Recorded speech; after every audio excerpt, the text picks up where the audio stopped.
매년 맞이하는 봄을 보면서 우리는 자연이 외치는 부활의 함성을 들어야 합니다. 죽은 것 같은 마른 가지에 연한 녹색의 여린 새순을 보는 것이 얼마나 놀랍습니까? 그 새순의 그 여린 속에서 나타난 아주 이 연녹색이 너무 이쁘지 않습니까? 전 참 볼 때마다 너무 이쁘다고 생각합니다. 그뿐 아니라 말라 비틀어진, 그래서 짓밟히던 잔디가 푸른색을 띠고 생명의 힘을 드러내는 것은 또 얼마나 놀랍습니까? 그래서 종교개혁자 마틴 루터는 주님은 해마다 봄이 오면 인류에게 부활의 진리를 펼쳐 보이신다. 겨울의 죽음을 이겨내고 다시 돋는 잎사귀마다 부활의 약속을 새겨 놓으셨다고 말하고 있습니다. 이 자연을 보면서 부활의 메시지를 들을 수 있는 우리 성도들이 되시기를 축복합니다. 우리 가곡 중에는 홍남파 선생이 작곡하신 봉선화라는 노래가 있습니다. 원래 표준말은 봉숭아인데 봉선화라는 한자로도 이제 말하기도 합니다. 원래 이 노래는 1920년경에 홍남파 선생의 이웃집에 살았던 작사자 김형준 선생님이 홍남파 씨의 곡에 자신이 쓴 가사를 넣어 만든 노래입니다. 울밑에선 봉선하야 네 모양이 처량하다, 이렇게 시작한 노래인데 3절 가사가 아주 놀라운 메시지를 가지고 있습니다.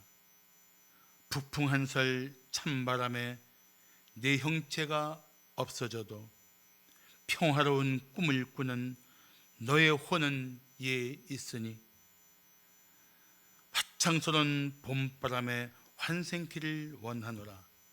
그런 노래예요. 목 컨디션이 좋으면 좀 한번 부르고 싶은데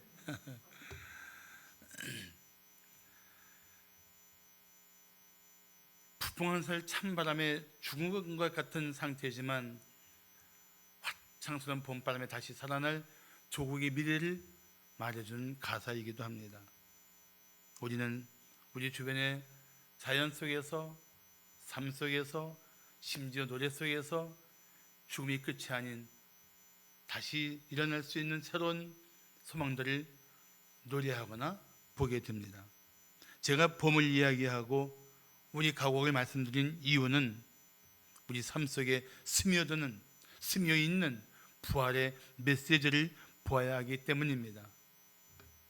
더 나아가서 이웃들이 우리를 통해서 부활의 메시지를 듣거나 보게 해야 합니다.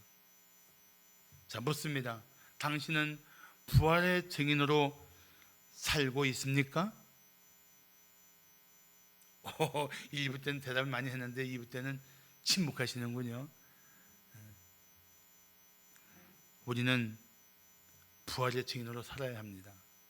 우리가 부활의 증인으로 살아갈 때 세상은 부활의 메시지를 보고 들을 것입니다. 우리는 세상에서 부활의 증인이 되어야 합니다. 그러면 전후좌우에 있는 분들에게 이런 인사를 나눠볼까요? 우리 부활의 증인으로 살아갑시다. 시작.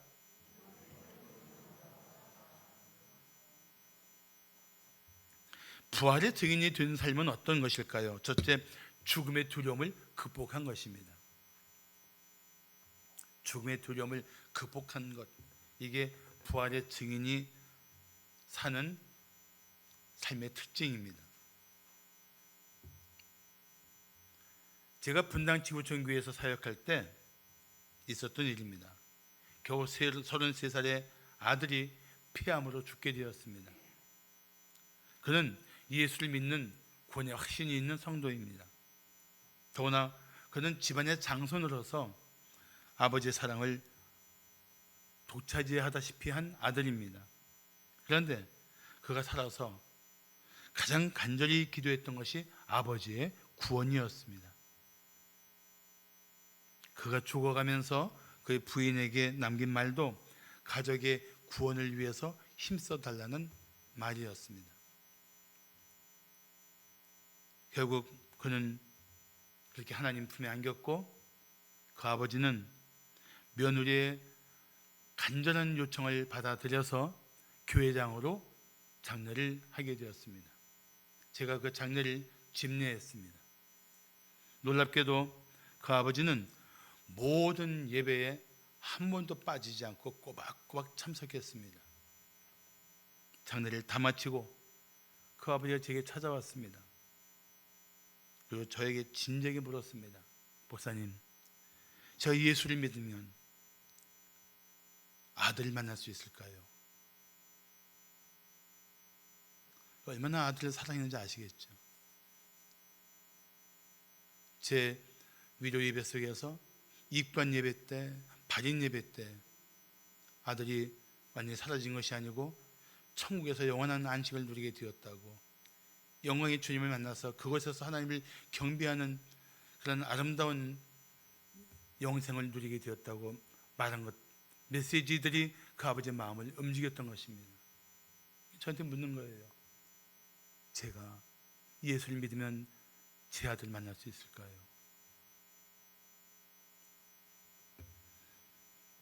저는 그렇다고 대답하고 그분에게 예수를 전했습니다. 그날 그 아버지는 예수 그리스도를 믿었습니다. 할렐루야. 그리고 먼저 간 아들을 만날 수 있는 소망을 갖게 되었습니다. 그는 나중에 저에게 이런 말을 했습니다. 이제 더 이상 죽음은 두려운 것이 아니라고, 내 사랑하는 아들을 다시 만날 수 있는 소망이 생겼다고 말입니다. 예수님의 제자들은 예수님이 십자가에서 돌아가셨을 때 너무나 큰 두려움에 빠져서 뿔뿔이 흩어졌습니다. 그런데 불과 50일 후에 그들은 완전히 변했습니다. 베드로와 요한이 성전에 들어갈 때 미문으로 들어갔는데 그 미문에서 날때부터 걷지 못하고 구걸하는 한 거린을 만납니다. 근데 그 안에 믿음이 있는 것을 보았어요. 그래서 그에게 예수의 이름으로 일으키니까 그가 일어나 걷고 뛰게 되었습니다. 기적이 일어난 거죠. 그래서 수많은 사람이 베드로와 요한에게 몰려왔습니다. 오늘 본문 11절을 보시면 나은 사람이 이제 날 때부터 걷지 못하다가 예수 그리스도의 이름으로 일어나 걷고 뛰게 된 사람을 말합니다. 베드로와 요한을 붙잡으니 모든 백성이 크게 놀라며 달려나아가 솔로몬의 행각이라 불리우는 행각에 모였다고 합니다. 그때 모여든 사람들에게 베드로는 담대하게 선포합니다. 베드로가 이것을 보고 백성에게 말하되, 이스라엘 사람들아, 이 일을 왜 놀랍게 여기느냐? 우리 개인의 권능과 경건으로 이 사람을 걷게 한 것처럼 왜 우리를 주목하느냐? 하고 예수를 전합니다. 예수님을 부인하면서 사람들의 시선을 피했던 베드로입니다. 그는 놀랍게 변했습니다. 완전히 변했습니다. 어떻게 이런 변화가 가능했을까요? 저는 두 가지를 생각합니다. 하나는 부활하신 예수님을 만났기 때문이고, 성령의 충만함을 받았기 때문입니다.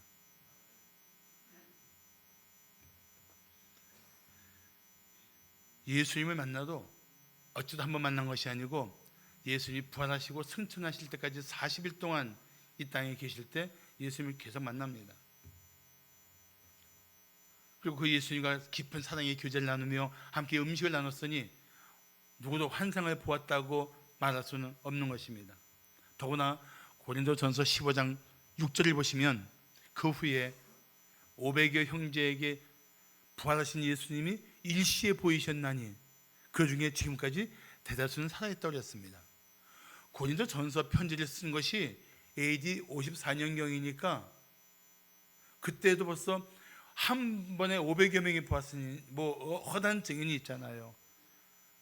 그들이 예배하다가 부활하신 예수님을 선포하면 여기저기서 그런 말을 했을 겁니다. 나도 부활하신 예수님을 보았어요.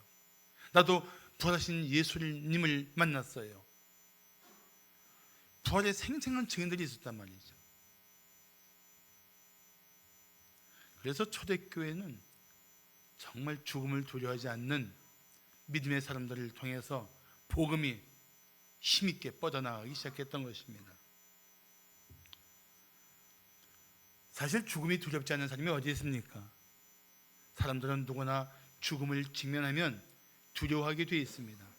그렇지만 죽음을 이기고 부활하신 예수를 믿는 성도는 마침내 죽음의 두려움을 이겨낼 것입니다. 이겨낼 수 있습니다. 할렐루야. 그리고 자신의 영혼을 끝까지 하나님께 다 맡기게 됩니다. 그게 부활의 증인들이 보여주는 모습입니다. 삶은 죽음이 두려워서 어쩔 줄 몰라 할 때 결국 성령의 역사로 죽음을 겸허히 받아들이면서 주님 내 영혼을 받아주시옵소서 하고 죽음 앞에 당당히 설 수 있는 영혼들, 바로 이들이 부활의 증인인 그리스도인들의 모습이라고 저는 확신합니다. 바울도 죽음을 앞두고 이렇게 고백했습니다. 전제와 같이 내가 벌써 부어지고 나의 떠날 시각이 가까웠도다. 나는 선한 싸움을 싸우고 달려갈 길을 마치고 믿음을 지켰다. 그는 순교했습니다. 세상이 말하는 천수를 누리지 못한 사람입니다. 그런데도 그는 그 죽음 앞에서 자신의 삶이 여기까지다. 나는 지금까지 하나님의 은혜 속에서 내 믿음을 지켰다. 선한 싸움을 싸우고 달려갈 길을 마치고 믿음을 지켰다 하고 자신의 마지막 마침표를 찍으며 주님께 하나님께 자신의 생명을 맡겼단 말이죠. 그렇게 바울은 당당하게 죽음을 맞이했습니다. 어떻게 이런 삶이 가능합니까? 부활을 확신하기 때문입니다. 부활을 믿는 성도라면 당신도 죽음을 두려워하지 말아야 합니다. 오히려 죽음을 두려워하는 이 땅의 사람들에게 부활의 증인으로서 살아가야 할 것입니다. 자, 부활의 증인이 되는 삶은 어떤 것일까요? 둘째, 부활의 주님을 전하는 것입니다. 부활의 주님을 전해야 돼요.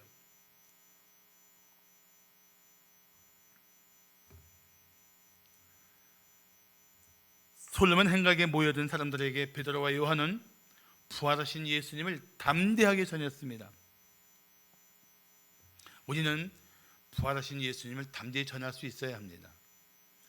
담대하게 전하느냐 침묵하느냐 하는 것에 따라서 차이가 많습니다. 우리는 언제 어디서나 부활하신 예수의 증인으로 살아야 합니다. 오늘 본문 13절에 말씀하기를 아브라함과 이삭과 야곱의 하나님 곧 우리 조상의 하나님이 그의 종 예수를 영화롭게 하셨느니라. 너희가 그를 넘겨주고 빌라도가 놓아주기로 결의한 것을 너희가 그 앞에서 거부하였으니 너희가 거룩하고 의로운 일을 거부하고 도리어 살인한 사람을 놓아주기로 결의하였으니 생명의 주를 죽였도다. 그러나 하나님이 죽은 자 가운데서 그를 살리셨으니 우리가 이 일의 증인이라고 말합니다. 증인이다. 이 증인이라는 단어가 헬라어 원어로 마르투리스입니다. 이 마르투리스라는 단어의 어근은 순교자의 어근과 똑같습니다. 그래서 영어로 순교자를 마터라고 합니다. 그러니까 이 증인이라는 얘기는 우리가 이 죽음을 이기고 다시 살아나신 예수 그리스도의 증인이라는 얘기는 내가 생명을 걸고 외칠 만한 가치가 있다는 뜻입니다.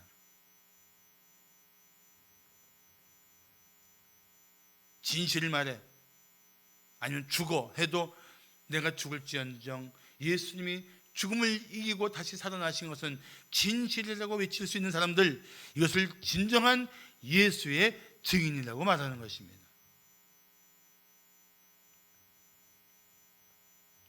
다시 말하면 예수 그리스도의 증인이 된다는 것은 생명을 건 결단입니다.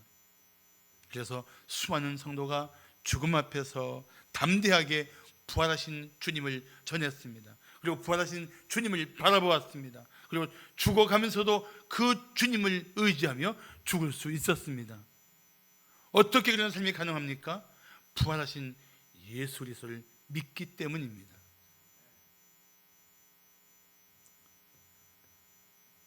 베드로 이후에 수많은 사람들이 그렇게 부활하신 예수님을 담대히 전했습니다. 사실 이날 이 솔로몬 행각에서 설교했던 그 일 때문에 이후에 베드로와 요한은 공회에 잡혀갑니다. 그 당시 공회라는 것은 이스라엘의 최고의 권위를 가진, 그 앞에만 서도 오금이 저릴 만큼 권위 있는 70명의 앞에 선 것입니다. 그런데 거기서 제자들은 조금도 두려워하지 않고 담대하게 선포했습니다. 하나님 앞에서 너희의 말을 듣는 것이 하나님 말씀을 듣는 것보다 옳은가 판단하라. 우리는 보고 들은 것을 말하지 아니할 수 없다. 이게 베드로의 고백이었습니다. 얼마나 담대합니까? 어린 여종이 이 사람 예수님과 함께 있었어야 하는 말 듣고 절대 그런 일 없다고 부인했던 이 베드로 맞습니까? 맞습니다. 변했습니다. 놀랍게 변했습니다. 그는 부활하신 예수님의 증인으로 살고 있는 것입니다. 사랑하는 성도 여러분, 예수님께서 우리를 위해서 십자가에서 대속의 죽음을 죽으시고 다시 살아난 사실을 믿습니까? 그렇다면 이 부활하신 예수의 증인이 되어야 합니다. 죽어가는 사람에게, 죽을 수밖에 없는 이웃에게 우리는 부활하신 예수님을 담대히 전해야 합니다. 당신도 예수 믿으면 모든 죄를 용서받고 죽음에서 다시 살아날 것이라고 말해야 합니다. 복음의 핵심은 예수님의 죽음과 부활입니다. 십자가의 죽음은 우리의 모든 죄를 다 용서하시기 위한 것이고, 죽음에서 일어나신 이 부활은 우리를 의롭다 하게 하시려는 것입니다. 그래서 로마서 4장 25절을 말씀하기를, 예수는 우리가 범죄한 것 때문에 내 주민이 되고 또한 우리를 의롭다 하시기 위하여 살아나셨다고 말씀하고 있는 것입니다. 예수의 부활을 믿는다면 우리는 죽어가는 이웃에게 부활을 전해야 합니다. 죽음이 끝이 아니라고. 사실 죽을 수밖에 없는 이웃들에게 죽음을 이기고 다시 살아난다는 사실은 모든 사람이 받아야 할 기쁜 소식입니다. 이 기쁜 소식이 바로 복음이에요. 복음은 영어로는 굿뉴스, 엄격히 말하면 복음은 순수한 우리말로 기쁜 소식입니다. 소식도 한자어지만 기쁜 소식입니다. 기쁜 이야기, 온 인류가 받아야 할 기쁜 이야기.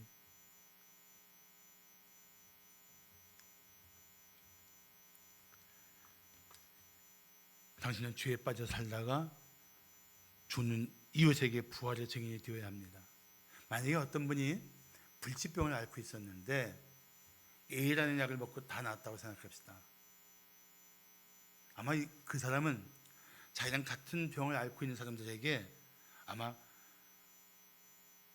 아주 온 힘을 다해서 말할 것입니다. A라는 약을 먹어보세요. 내가 당신과 똑같은 병을 앓았는데 A라는 약을 먹고 다 낫어요.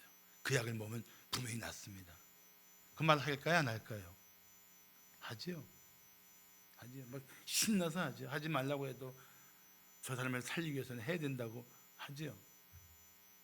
그런데 우리가 정말 예수님의 부활을 믿는다고 하면서 죽어가는 이웃들에게 부활하신 예수를 믿도록 전하지 않는다면 이게 부활의 신앙을 가진 성도다운 삶이겠습니까?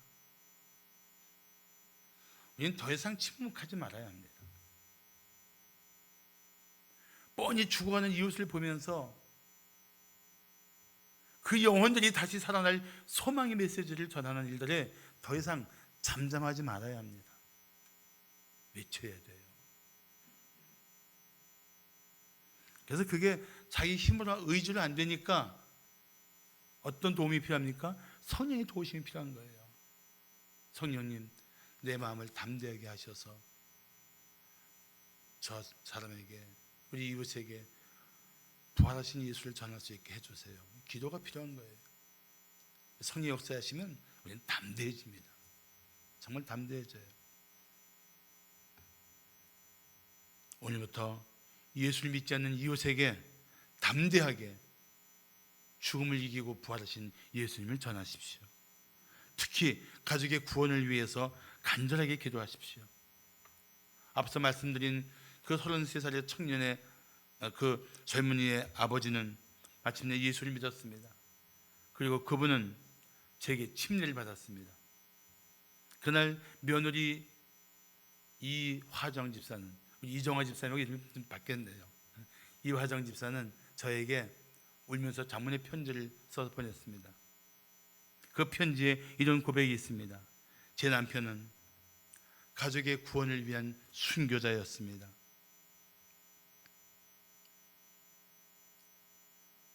남편을 잃고도 그 남편이 그 꿋꿋이 보여준 이 복음을 통해서 예수를 만난 아버지로 인해서 며느리는 기뻐하고 있었던 것입니다. 남편을 잃은 슬픔이 얼마나 컸겠습니까? 그런데 그 남편의 죽음이 헛되지 않고 아버지와 어머니가 그 믿지 않던 종갓집에 맞이되는 분이 그렇게 예수를 영접하고 침례까지 받았으니 얼마나 기쁘겠습니까? 그러니까 그런 표현한 거예요. 내 남편은 가족의 구원을 위한 순교자였습니다. 그토록 건강하고 잘생긴 아들이 먼저 하나님께로 갔지만 그의 죽음을 통해서 가족은 구원을 받았습니다. 우리도 가족 구원을 위해서 목숨을 걸고 기도해야 합니다.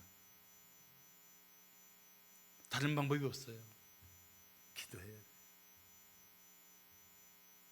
하나님, 내 사랑하는 남편, 내 사랑하는 아내, 내 사랑하는 아들, 내 사랑하는 딸, 내가 믿는 그 예수 믿고 함께 천국의 소망을 가지고 살게 해주시옵소서. 기도해야 돼요. 주여, 우리 가족을 구원하여 주옵소서. 우리 가족이 부활의 신앙을 가지고 살게 하옵소서. 기도해야 돼요. 그것이 정말 사랑하는 가족 구원을 위한 부활의 증인으로서의 삶이 될 것입니다.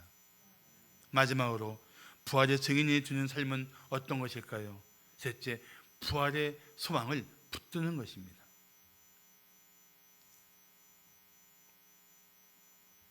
청교도 목사인 토마스 왓슨은 이런 말을 했습니다. 우리는 아침에 침대에서 일어나는 것보다 부활 때에 무덤에서 일어나는 것을 더 분명하게 확신해야 한다. 우리가 밤에 잘 때 편안히 잠든 이유가 뭐예요? 내일 아침에 대한 기대, 새로운 날에 대한 기대를 가지고 우리는 잠을 잡니다. 근데 만약에 자다가 죽을지 모른다면 그 잠이 편안하겠습니까? 그런데 정말 부활의 신앙을 가진 성도는 아침에 잠에서 깨어서 일어나는 것처럼, 아니 그보다 더 확실하게 우리가 죽음의 권세를 이기고 부활할 것을 믿어야 합니다. 그 믿음을 가져야 돼요. 자, 오늘 본문 17절과 18절을 말씀하기를, 형제들아, 너희가 알지 못하여서 그리하였으며 너희 관리들도 그리한 줄 아노라. 그러나 하나님이 모든 선지자의 입을 통하여 자기의 그리스도께서 고난받으실 일을 미리 알게 하신 것을 이와 같이 이루셨느니라. 이 읽어보면서 지금 베드로가 그 예수를 못 박은 사람들을 향해서 비난하거나 정죄하지 않고 너희가 몰라서 그랬어 하는 이 표현이 어디서 본 듯하지 않습니까? 맞습니다. 예수님이 십자가에서 로마의 병사들을 위해서 하신 기도가 바로 그 기도입니다. 아버지, 저들을 사하여 주옵소서. 자기들이 하는 것을 알지 못함이니이다.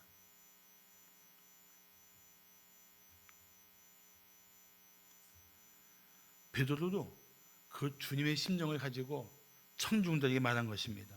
너희가 알지 못하고 행한 일이지만 하나님은 오히려 약속하신 대로 예수님을 십자가에 내어 주셨다. 그걸 선포하고 있는 거예요. 그리고 그는 중요한 결단을 촉구합니다. 자, 19절 보십시오. 그러므로 너희가 알지 못하고 했지만 그렇게 돌아가신 예수님을 통해서 너희에게 구원의 길을 열어주셨으므로 어떻게 해야 될까요? 너희가 회개하고 돌이켜 너희 죄 없이 함을 받으라. 이같이 하면 새롭게 되는 날이 주 앞으로부터 이를 것이오라고 말씀하고 있습니다. 먼저 뭘 해야 돼요? 회개해야 됩니다. 회개가 무엇입니까? 방향을 바꾸는 거예요. 세상을 향해 가던 내 모든 전 존재를 하나님께로 완전히 돌리는 것입니다. 하나님께 돌아섰더니 무엇을 깨닫게 됩니까? 거룩하신 하나님 앞에 자신의 끔찍한 죄의 실상들을 깨닫게 돼요. 그래서 어떻게 합니까? 죄를 돌이킵니다. 그래서 회개하고 방향을 바꾼 사람들이 해야 될 간절한 기도가 무엇입니까? 주님, 제가 죄인입니다. 죄에 빠져 살았습니다. 저를 용서하여 주옵소서. 회개하고 돌이킨 사람이 해야 할 기도는 바로 자기 죄에 대한 가슴을 찢는 회개의 기도예요.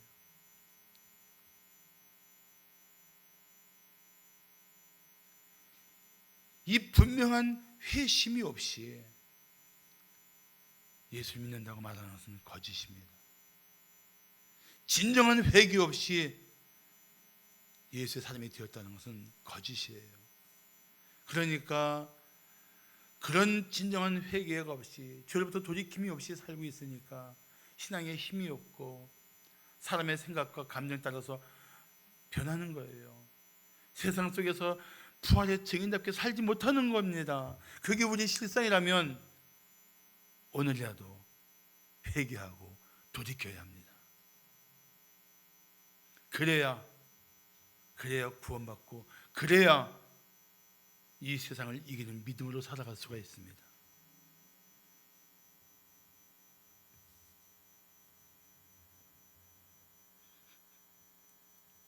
오늘 베드로는 이 짧은 설교에서 예수님을 얼마나 담대하게 전하고 있는지 몰라요. 예를 들어 14절에 보면 거룩하고 의로운 예수님이 우리를 대신해서 십자가에서 죽으셨다고 말하고 있습니다. 너희는 생명의 주를 죽였지만 우리는 생명의 주를 죽였지만 하나님께서 그 예수님을 다시 살리셨다고 외치고 있습니다. 인류의 역사 속에서 이 부활하신 예수님의 증인들이 자신의 생명을 걸고 예수를 전했기 때문에 오늘날 온 세계에 수많은 그리스도인들이 생긴 것입니다.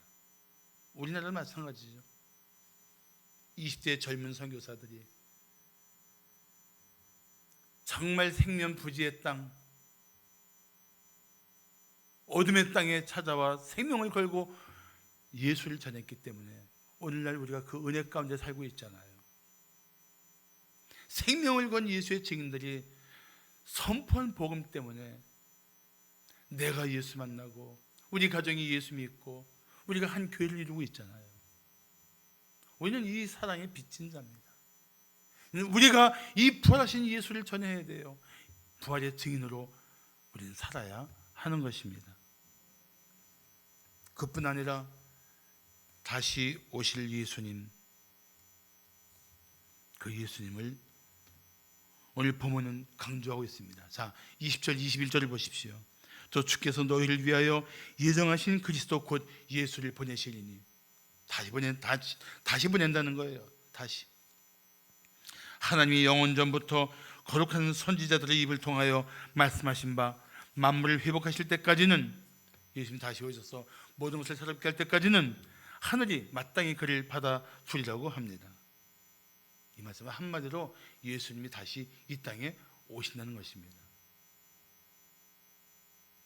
예수님이 다시 오시면 우리는 영광 중에 다시 오시는 예수님을 만나게 될 것입니다.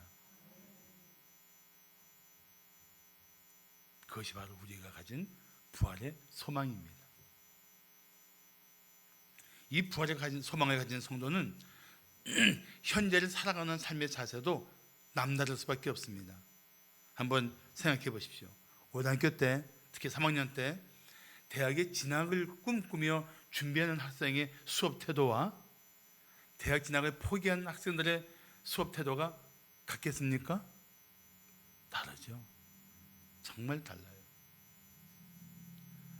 대학 진학을 꿈꾸며 공부하는 학생은 한 시간 최선을 다해서 공부합니다. 우리가 정말 부활의 소망을 가지고 있다면 오늘 날마다 삶에 최선을 다해야 돼요. 난 그것이 부활의 소망을 가진 성도다운 삶의 자세라고 생각합니다.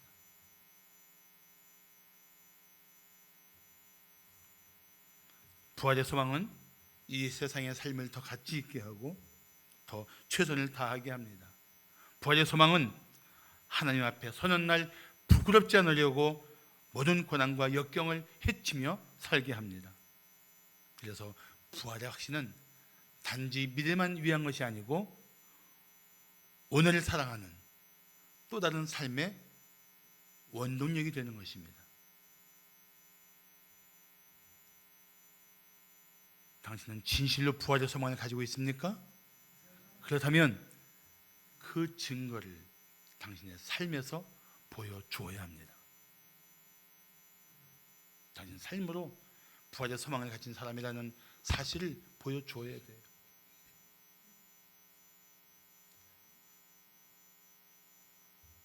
영어로 윌리엄을 줄여서 말하면 빌 그럽니다.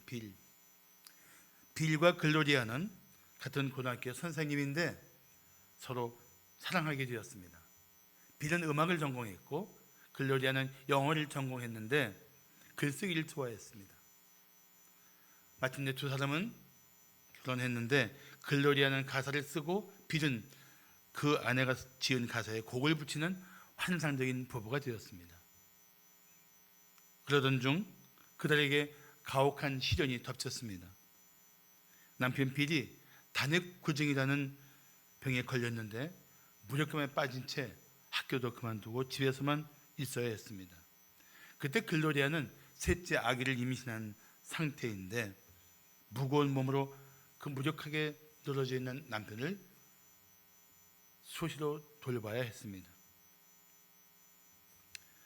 한 해가 저물고 새해를 맞아서 거실에서 조용히 말씀을 묵상하던 글로리아가 살아계신 주님의 임재를 마음 깊이 느끼게 되었습니다.